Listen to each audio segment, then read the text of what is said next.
మొన్న జరిగిన శ్రీ ఉజ్జయిని మహంకాళి అమ్మవారి బోనాల సందర్భంగా ఏవైతే చెదురుమదురు ఘటనలు జరిగినాయో దాన్ని ఉద్దేశించుకొని కొన్ని విషయాలు చర్చించడానికి వచ్చాము. కొన్ని అపోహలు, కొన్ని వాస్తవాలు అన్నీ ఎలాగైతే బయట ప్రజలకు వెళ్తున్నాయో, ఇది రాంగ్గా పోర్ట్రేట్ అవుతున్నాయో కొన్ని విషయాలు, వాటన్నిటి మీద సంజాయిషి చెప్పడానికి వచ్చాను. అలాగే మా మీద కూడా కొన్ని విమర్శలు వచ్చాయి, వాటికి ఆన్సర్ ఇవ్వడానికి వచ్చాను. ముందుగా ఫస్ట్ స్టార్టింగ్ ఏంటంటే, బోనాల పండుగ సందర్భంగా మేము బోనాలు తీసుకెళ్ళడం జరిగింది. మాకు కొన్ని టైమింగ్స్ పెట్టి కొన్ని ఏర్పాట్లు చేసిన సంగతి మీ అందరికీ తెలిసిందే. ముందు మీటింగ్స్కి ఇన్వైట్ చేసి మమ్మల్ని రమ్మన్న సంగతి తెలిసిందే. సో మేము వెళ్ళాము, అక్కడికి టైంకే వెళ్ళాము. టైంకి అంటే 1 to 3 ఇచ్చారు. నేను చెప్పాను ఒక్క పొద్దులతో ఉంటాం, కొంచెం టైం ఇవ్వండి అంటే సరే అని 1 o'clockకి రమ్మన్నారు. దూరం నుంచి వచ్చే వాళ్ళు కూడా ఉంటారంటే 1 గంట నుంచి 3 గంటల వరకు అని చెప్పారు. 1 గంట నుంచి 3 గంటల కంటే సరే అని నేను 1 గంటకి స్టార్ట్ అవ్వబోతుంటే, స్టార్ట్ అయ్యే ముందు కొంచెం నోడల్ ఆఫీసర్ని వేశారు దానికి స్పెషల్గా. సో నోడల్ ఆఫీసర్ గారు, మీరు ఇప్పుడు రాకండి, సీఎం గారు వచ్చారు, మళ్ళీ డిస్టర్బెన్స్ అవుతుంది, అందరికీ డిస్టర్బెన్స్ అవుతుంది, మీరు కొంచెం ఆగిరండి అన్నారు. ఆగిరండి అన్నప్పుడు మేము 2 గంటలకి 2:30 అయింది, ఆల్మోస్ట్ 2:30 వరకు మేము 2 గంటలకి స్టార్ట్ చేశాను. అక్కడ నుండి విపరీతమైన జనాలు, వేలాది మంది భక్తులు, జనాలు, మమ్మల్ని బోనాలు చూడడానికి వచ్చేవాళ్ళు, వీళ్ళందరూ ఉంటారు కాబట్టి మేము ఆ టైంకి సరే, సీఎం గారు వచ్చినప్పుడు ఆయన రాష్ట్రానికి అధినేత, చీఫ్ మినిస్టర్ కాబట్టి ఆయనకు ఆ రైట్ ఉంటుంది కాబట్టి ఆయన వచ్చిన టైం ఆగమన్నప్పుడు ఆగాము, సమంజసమే. కానీ మేము ఆగినప్పుడు మేము మళ్ళీ వాళ్ళు వెళ్ళిపోయాక మమ్మల్ని ఏ టైంకి అయితే రమ్మన్నారో ఆ టైంకే వచ్చాము. ఆ టైంకి తర్వాత కూడా మరి ఒక పోలీస్ ఆఫీసర్ని ఎస్ఐని పెట్టారు. ఆ ఎస్ఐ త్రూగా మేము వస్తున్నాము. బయట మావురాల పెద్దమ్మ టెంపుల్ దగ్గర నుంచి మొదలుకొని అన్నీ మీరందరూ చూశారు, సోషల్ మీడియాలలో, కొన్ని ఛానళ్ళల్లో కూడా మీరు చూసిందే. వేలాది మంది జనం మధ్యలో నేను బోనం తీసుకొని వచ్చాను. బ్యారికేడింగ్ చేశారు, చాలా బ్యారికేడింగ్స్. ఎన్ని బ్యారికేడింగ్ అంటే మీ అందరికీ తెలుసు, దాదాపు 7-8 బ్యారికేడ్స్ ఒకటే లైన్లో. మేము ఎప్పుడూ ఆడుకుంటూ వచ్చే లైన్ అది. ఆ ఒకటే లైన్లో చాలా బ్యారికేడింగ్స్ పెట్టారు. మొదటి నుంచే స్టార్ట్ అయింది అది. ఫస్ట్నే రోప్ పెట్టారు, రోప్ పైకి లేపుతుంటే దాని మీద నుంచి ఇంకా మేము కింద నుంచి వచ్చాము. ఇవన్నీ పక్కన పెడితే మీడియాలో వస్తున్న media in the sense social మీడియాలో వస్తున్న అవాస్తవమైన మా మీద దుష్ప్రచారం ఏం జరుగుతుందంటే, శ్యామల బోనం పడిపోయింది అని చెప్పారు. ఇది శ్యామల బోనం పడిపోలేదు, ఎప్పుడు పడలేదు, అలా పడొద్దని కూడా భగవంతుని కోరుకుంటాను.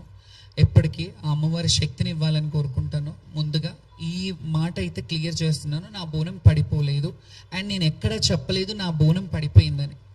ఇది వాళ్ళే కొన్ని ఛానళ్ళల్లో, కొన్ని యూట్యూబ్ ఛానల్స్లలో కావచ్చు, సోషల్ సైట్స్లలో కావచ్చు, సోషల్ ప్లాట్ఫామ్స్లో కావచ్చు, వాళ్ళే ఇట్లా బోనం పడిపోయింది, అట్లా జరిగింది, ఇట్లా జరిగిందని చెప్పారు. నా బోనం ఎక్కడా పడలేదు. కాకపోతే ఎప్పుడు వచ్చే విధంగా మాత్రం రాలేదు. ఆటపాటలతో, దప్పు వాయిద్యాలతో అట్లా వస్తుంటే చాలా బ్యారికేడ్స్, అంటే ఒక దగ్గర వదిలేరు, మళ్ళీ ఇంకో దగ్గరకు వచ్చేసరికి ఇంకో బ్యారికేడ్. మీరు చెప్పినట్టు మాతో 5 మందిని పంపిస్తానంటే అది కూడా పంపించలేదు. ఒకరిద్దరినే లాస్ట్ వరకు, ఒకరినో ఇద్దరినో పంపించారు. ఒడిబియ్యం మిస్ అయిపోయాం మేము అక్కడే, ఒడిబియ్యం కూడా వెనక్కి అయిపోయినాయి. సరే ఇవన్నీ అయ్యాయి, సంతోషంగా వాయిద్యాలను పెడతానన్నారు. ఇదంతా తర్వాత చెప్తాను. ఫస్ట్ బోనం పడిపోయిందా లేదా అనే క్లారిటీ ఇస్తా. బోనం పడలేదు.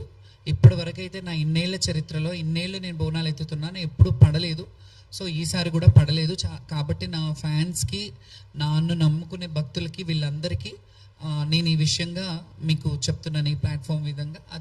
ఆ వీడియోస్ కూడా పెడతాను, నేను నా ఇన్స్టాగ్రామ్లో పెడతాను. నేను వెళ్ళి బోనం ఎక్కించాడు, కాకపోతే అసంతృప్తితో వెళ్ళిన మాట వాస్తవమే. ఎందుకంటే ఎప్పుడు ఆనందంగా ఆటపాటలతో, మీ అందరికీ తెలుసు, గత వీడియోలు చూస్తే వాయిద్యాల నడుమ, డప్పు సప్పుళ్ళ నడుమ అమ్మవారి పూనకంతో వెళ్ళే వాళ్ళము. ఎక్కడికక్కడ నిర్బంధనం మెల్లిగా అంటే ఇది ఒక టార్గెటెడ్ విషయంలాగా జరిగినట్టు అనిపించింది నాకు. ఎందుకంటే ఇందులో జరిగిన తప్పిదం ఏంటంటే, మాకు యాక్చువల్లీ పోలీస్ డిపార్ట్మెంట్ నుంచి ముందుగా ఒకరోజు ముందు కాల్ చేశారు. వెళ్ళాం, మీటింగ్కి రమ్మనంటే వెళ్ళాం. వెళ్ళి వాళ్ళు చెప్పిన టైమింగే, మీరు లక్షలాది మంది వస్తారు, ఈ లక్షలాది మందికి ఇబ్బంది కావద్దంటే మీరు మీ ఈ టైంలో రండమ్మా, మీకు ఏ ఇబ్బంది ఉండదు, మిమ్మల్ని సాఫీగా పంపిస్తాము. మోర్ ఓవర్ అందులో ఇంకో మాట చెప్పింది ఏంటంటే, హామీ ఇచ్చింది, ఇది కూడా వీడియోలు ఉన్నాయి, నేను పెడతాను ఇవి. వాళ్ళు ఏం హామీ ఇచ్చారంటే, బ్యారికేడింగ్ పోలీస్ స్టేషన్ ఎక్కడి వరకు ఉందో అక్కడి వరకు మీ వాయిద్యాలతో రండి, అక్కడి నుంచి లోపల వరకు మేము పెడతాము, కల్చరల్ డిపార్ట్మెంట్ నుంచి మేము కల్చరల్ టీమ్ని పెడతాము, ఆ వాయిద్యాలతో మీరు వెళ్దురు కానీ ఎవరు వచ్చినా మీకు ఘన స్వాగతం పలుకుతాము అనే మాట చెప్పారు. ఆ ప్రపోజల్ మేమే అంతకుముందు ఉన్నప్పటి నుంచే పెట్టాము. గతంలో మంచిగా జరిగినప్పుడు మంచిదని చెప్పాము, బాగాలేనప్పుడు బాగాలేదని చెప్తాము. మంచిగా జరిగినా బాగాలేకపోయినా ఎలాగైనా సర్దుకోవాలనే విషయం ఈ తత్వం మాకు బోధపడలేదు, ఎలా సర్దుకోవాలి. ఎందుకంటే లక్షలాది మంది వచ్చే భక్తుల్లో మేము ఎన్నో సంవత్సరాలుగా మా జీవితాన్ని అమ్మవారికి అంకితం చేసి, మా జీవితంలో ఎన్ని ఒడిదుడుకులున్నా, ఎన్ని కష్ట నష్టాలున్నా, ఏ బాధలున్నా, ఎండ వాననక ఏది ఉన్నా, ఏది వచ్చినా, ఎలాంటి అవాకులు చెవాకులు వచ్చినా ఖచ్చితంగా సంవత్సరం అంతా ఆషాఢ మాసం ఎప్పుడు వస్తుంది, అమ్మకు బోనం ఎప్పుడు పెట్టాలి, మేము ఎప్పుడు వెళ్ళాలి, మేము ఎప్పుడు అలంకరించుకొని అమ్మకు కనపడాలి. ఎందుకంటే అలంకార ప్రియురం మేము, మా జీవితాలే అమ్మవారి సేవకు అంకితమైన వాళ్ళము.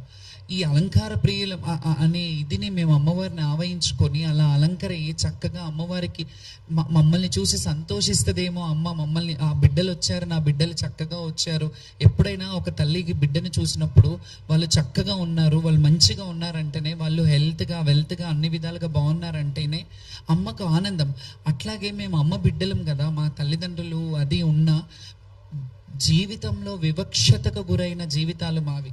ఎవరికీ తెలియదు మా లొసుగులు ఏముంటాయి, మా మంచి చెడ్డలు ఏముంటాయి, మేము ఎలా అనుభవిస్తుంటాం, మా జీవన విధానం ఏంటి, మా జీవన శైలి ఏంటి ఎవరికి తెలియదు. మేము అలంకారం చేసుకొని వస్తాం, వాళ్ళకేంటి అన్నట్టు ఉంటారు. కానీ మేము కూడా ఎవరి ముందు అలా ప్రొజెక్ట్ చేయొద్దు అనుకుంటాం. ఎలా అంటే, మాకేదో సింపతి చూపించాలి, ఎవరో వచ్చి సింపతి చూపించాలని ఏ రోజు ఆలోచించాం. మేము స్ట్రాంగ్గా, మా హక్కు, మా రైట్ ఇది, బోనాల కల్చర్ని రిప్రజెంట్ చేయడం మా హక్కు. బోనాల పండుగని ముందుకు భావితరాలకు చూపించాలి. ఈ కల్చరల్గా హిందుత్వంలో ఉన్న ఈ బోనాల పండుగ ఏదైతే ఉందో, బడుగు బలహీన వర్గ బిడ్డలు ఏదైతే చేసుకుంటున్న పండుగ ఉందో, ఈ పండుగని మేము చూపించడానికి ముందు భావితరాలకు చూపించాలి. ఇలా ఉంటాయి దేవాలయాలకు కట్టుబడి, మేము దేవాలయాలకి ఎలాగైతే మేము కట్టుబాట్లు ఉండి కొన్ని దేవాలయాలని ప్రమోట్ చేస్తున్నాం, అవన్నీ గతంలో చూసినట్టయితే ఇన్ని వేల లక్షల మంది వచ్చేవాళ్ళు కాదు కదా. కొంతవరకు జనాలు వచ్చేవారు, జాతర అంటే జాతరలా జరిగేది. మేము ఎంతమంది 2004 పేపర్ కటింగ్స్ కూడా చూపిస్తాను. నేను చాలా పేపర్ కటింగ్స్ కూడా తీసుకొచ్చాను, ఎందుకంటే మీకు చరిత్ర తెలియాలి. నేను ఎప్పటి నుంచి అమ్మవారి సేవ చేస్తున్నాను, ఎప్పటి నుంచి లైమ్ లైట్లో ఉన్నాను. లైమ్ లైట్లో నేను నిన్న వచ్చి ఏదో ఆమె కొందరు ఏమని వాపోయారంటే సోషల్ మీడియాలో, ఆమె పబ్లిసిటీ స్టంట్ కావాలి అని అన్నారు. పబ్లిసిటీ స్టంట్ కావాలంటే ఈ ప్లాట్ఫామ్ అక్కర్లేదు. నేను 2011లో వీరంగం అనే సినిమా చేశాను. నేను అందులో హీరోయిన్ని, అందులో జోగిని వ్యవస్థ గురించి నేను పెట్టాను. నాకు లైమ్ లైట్ కొత్త ఏం కాదు, నేను పుట్టి బుద్ధిరిగినప్పటి నుంచి లైమ్ లైట్లోనే ఉన్నాను.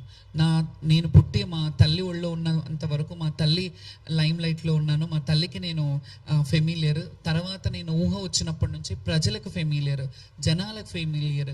నేను ఇట్లా ఫెమిలియర్ పిచ్చి కానీ ఇంకేదో సోషల్ స్టంట్స్ చేయాలంటే నాకు చాలా వేస్ ఉన్నాయి. నేను అవి ఎంచుకోలేదు ఎప్పుడు. నన్ను నేను తగ్గించుకునే, నన్ను నేను అంటే అనుభవము వయసు అనేది కూడా అంటారు కదా, అది వచ్చిన కొద్దికి నన్ను నేను చాలా కంట్రోల్డ్గా, స్టేబుల్గా నన్ను నేను ప్రదర్శిస్తాను ఎవరి ముందు అయినా. ఎందుకంటే గతంలో చూసినప్పుడు చిన్నతనంలో చాలా సందర్భాల్లో ఏడ్చేదాన్ని, ఇంటర్వ్యూలలో కూడా ఏడ్చేదాన్ని. చాలా స్ట్రాంగ్గా ఉండడానికి ప్రయత్నిస్తాను, ఉంటున్నాను కూడా. ఎందుకంటే మనం చూసి 10 మంది నేర్చుకుంటారు అనే దాన్ని బట్టి. సో దీంట్లో ఓవరాల్గా ఇవన్నీ చెప్పడం కంటే, ఆ పోలీస్ డిపార్ట్మెంట్ వాళ్ళు పిలిపించి మమ్మల్ని మీరు ఈ టైంకి రమ్మన్నారు, ఆ టైంకి ఎస్ఐని పెట్టారు, వాళ్ళు కదా బాధ్యత వహించాలి. పోలీసుల మీద మేము ఇట్లా ఎందుకు చేశారు, మీరు ఇది కరెక్ట్ కాదు కదా అని అన్నాము. నెక్స్ట్ డే బోనాలు పడిపోయిన వాళ్ళే, కొందరు బోనాలు పడిపోయినాయి అని చెప్పారు.